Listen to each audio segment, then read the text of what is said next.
Destiny is often forged not in the golden cradle of kings, but in the bitter cold of a lonely winter, where a child learns that the world is a fortress he must besiege. The year was 1779. A carriage clattered over the frost-hardened cobblestones of the Champagne region in northern France, carrying a burden that history would one day find too heavy to bear. Inside sat a boy of merely 9 years old whose feet barely touched the floorboards and whose eyes held a terrifying intensity that seemed far too old for his small frame. This was Napoleone Bonaparte. He had just been torn from the sun-drenched cliffs of Ajaccio, where the scent of wild myrtle and the roar of the Mediterranean Sea filled the air. Now he found himself exiled to the Royal Military School of Brienne le Château, which stood like a gray prison against a weeping sky. The transition was violent and absolute. Gone were the warm embraces of his mother, Letizia Ramolino, whose stern beauty and stoic discipline had been the only law he respected. In her place stood the minims, friars with their rough robes and cold scripture, and the hundreds of sons of French aristocrats who viewed this little islander as a savage curiosity.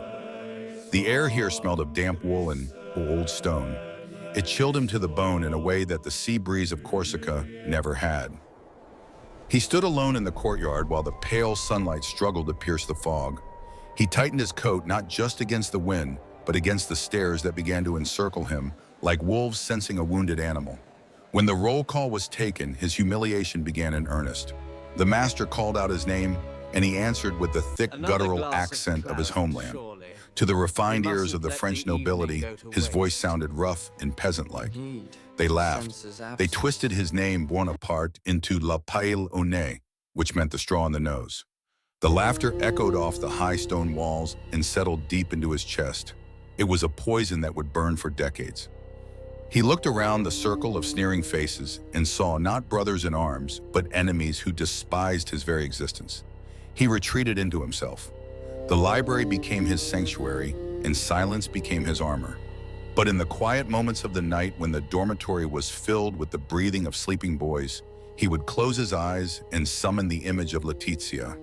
He remembered her hands, which were rough from holding the family together, yet tender when she smoothed his hair. She was a woman of iron will who had ridden horses while pregnant with him, and who had taught him that pain was merely a sensation to be mastered. Here in this hostile land, where they mocked his poverty and his accent, he clung to her memory as a drowning man clings to a piece of driftwood. The isolation was total. He wrote letters home that were stained with invisible tears, but outwardly he remained rigid and proud. He refused to learn the dance steps or the frivolous manners of the French court, which only deepened the divide. The other students saw arrogance where there was only defensive pride. They saw a sullen foreigner where there was a brilliant mind suffocating in mediocrity. They pushed him, and he shoved back with a ferocity that surprised them. But they were many, and he was one. As the first snows of winter began to fall, covering the gray stone in a shroud of white, Napoleone realized that he was utterly alone. He was a stranger in a stone garden, and if he wished to survive, he would have to become harder than the walls. That imprisoned him. The cruelty of children is often dismissed as innocent play, but within the gilded walls of Brienne, it was a systematic dismantling of the soul. The divide between Napoleone and his tormentors was not merely one of geography, but of a vast and unbridgeable social chasm. His classmates were the sons of dukes and marquises who arrived in carriages laden with silk vests and silver-buckled shoes and pockets full of gold livres from their fathers. They were destined for high command by birthright rather than merit.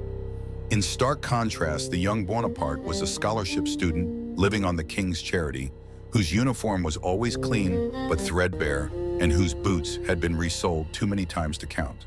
This poverty was a visible stain that marked him as inferior in a world where appearance was everything. The bullying soon evolved from mocking his accent to something far more sinister and personal. They discovered the one weapon that could pierce his stoic armor, which was the honor of his family, and specifically the reputation of Letizia Ramolino. They whispered that his father was a traitor who had sold out his country for a title, and they laughed that his mother was nothing more than a rebel's camp follower. One afternoon in the mess hall, a tall boy from a wealthy Parisian family leaned over Napoleone's meager plate of lentils. He sneered that Letizia was likely washerwoman to the French generals in Corsica and that her son was fit only to shine their boots. The table erupted in raucous laughter. The insult was precise and venomous, intended to humiliate the proud matriarch who had birthed him on a rug during the Feast of the Assumption. Napoleone did not scream. He did not weep. He went completely still. His face drained of color until it resembled the marble busts of the Roman senators he so admired.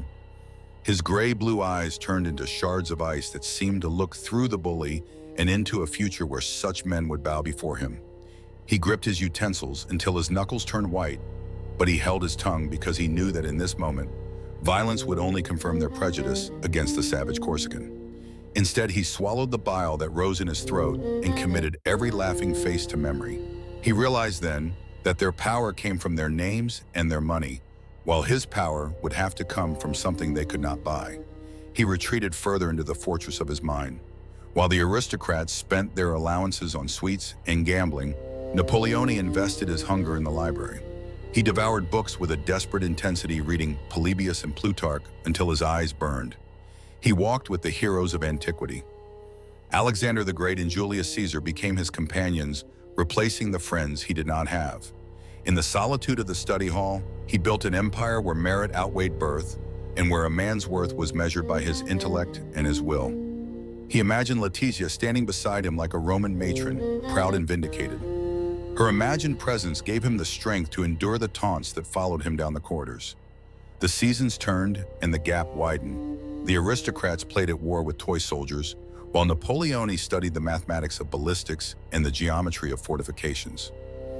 He began to see the academy not as a school, but as a microcosm of a rotting society that judged men by their ancestors rather than their deeds. Every insult hurled at his mother became a brick in the foundation of his ambition. He would not just succeed to prove them wrong. He would succeed to crush the very system that allowed mediocrity to mock greatness. The boy who sat alone in the corner was no longer just a victim. He was a volcano waiting for the moment of eruption.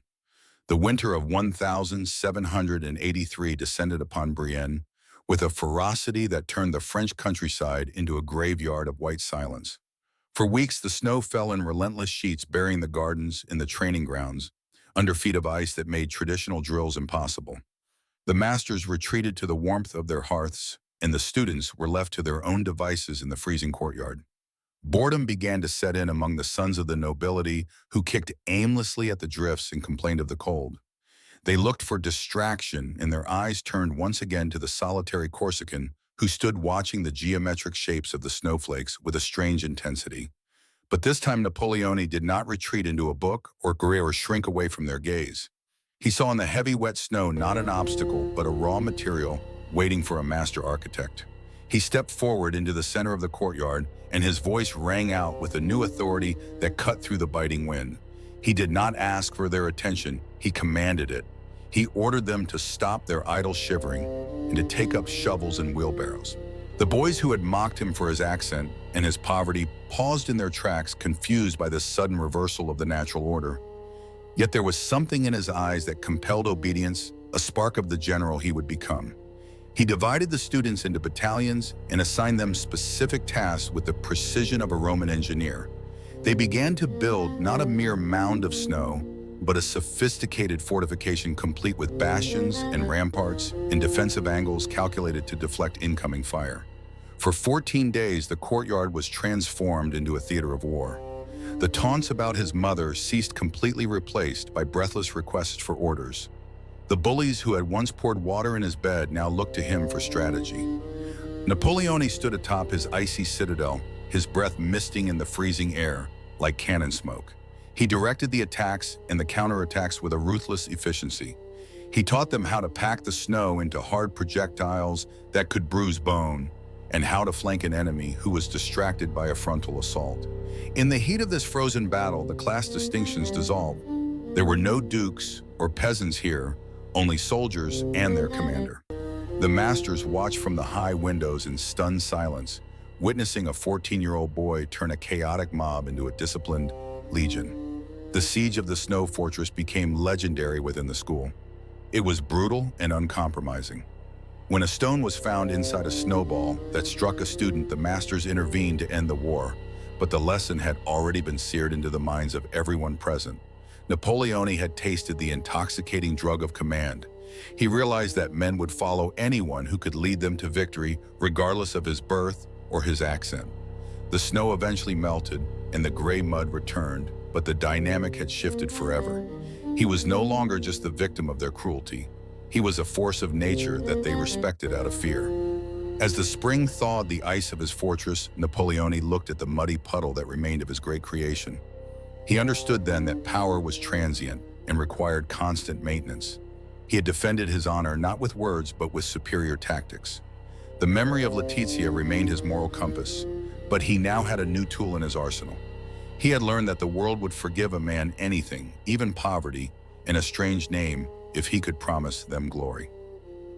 The boy who walked back into the classroom was still alone, but he was no longer lonely. He was simply waiting for a battlefield large enough to hold his ambition. True strength is often a silent conversation carried on across great distances between a mother who demands greatness and a son who fears nothing but her disappointment. The victory in the snow had earned Napoleonic respect, but it had not bought him friendship. He remained an island within an island, separate from the continent of French aristocracy that surrounded him. When the candles were extinguished in the dormitory and the winter winds howled against the shutters, the young cadet would lie awake and trace the invisible cord that connected his heart to the Casa Bonaparte in Ajaccio. It was a lifeline woven from memory and duty that stretched across the sea and anchored him to the only reality that mattered. He spent his meager allowance on ink and parchment rather than bread. By the dim light of a smuggled taper, he wrote letters that were masterpieces of omission. He did not tell Letizia of the nights he cried himself to sleep or the stinging insults about her honor that still echoed in the hallways. To admit pain would be to admit weakness, and Letizia Ramolino did not tolerate weakness. Instead, he wrote of his conquests in mathematics, in his mastery of geography, in his rising rank. He crafted a persona on paper that was already the emperor in embryo, assuring her that the family name would soon be feared rather than mocked. He visualized her reading these letters in the cool shade of the olive groves, her face stern and unsmiling, but her eyes burning with a fierce pride. This connection to his mother was not merely sentimental. It was the structural integrity of his soul. In his mind, she transformed from a simple Corsican noblewoman into a Roman matron of antiquity.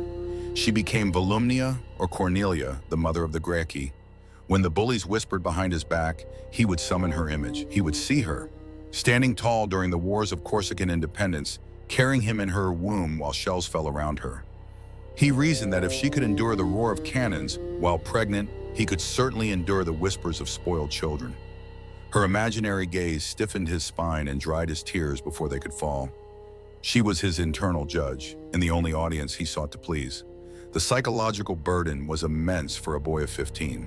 He carried the weight of his father's financial ruin and his mother's expectations on shoulders that were still growing. The letters from home were often filled with news of struggle and debt, which only fueled his desperate need to succeed. He stopped seeing his education as a path to a career and began to see it as a weapon of vengeance. Every theorem mastered and every map memorized was a step toward liberating Letizia from the indignity of poverty. The love he bore for her was not soft or tender. It was a hard and burning thing, like a diamond formed under crushing pressure. As his time at Brienne drew to a close, the invisible cord tightened. He realized that he was no longer just Napoleonic. He was the instrument of Letizia's will. The bullies had targeted the wrong target. By attacking his mother, they had not broken him. They had given him a cause sacred enough to die for. He packed his few belongings, his books, and his worn uniform with a sense of grim purpose. The boy who had arrived weeping for his mother was leaving with the resolve to place the world at her feet. The silence of the stone garden had not crushed him. It had given him the quiet he needed to hear the voice of his destiny.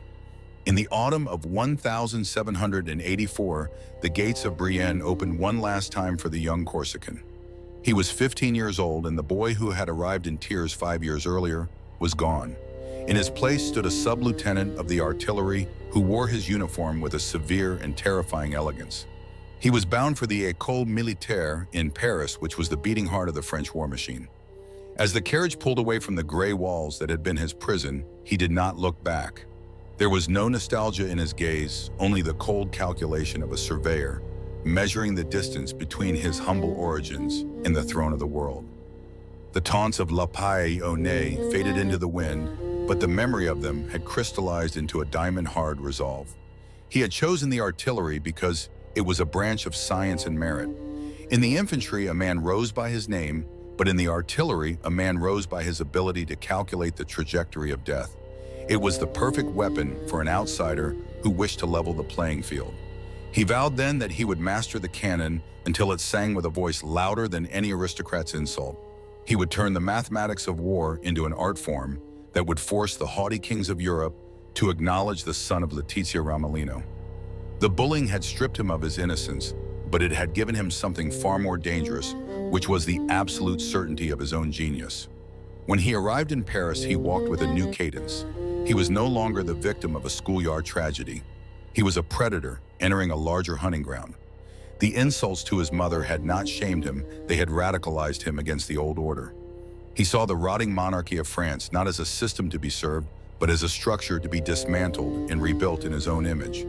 The hunger that gnawed at his belly was no longer for food, but for destiny.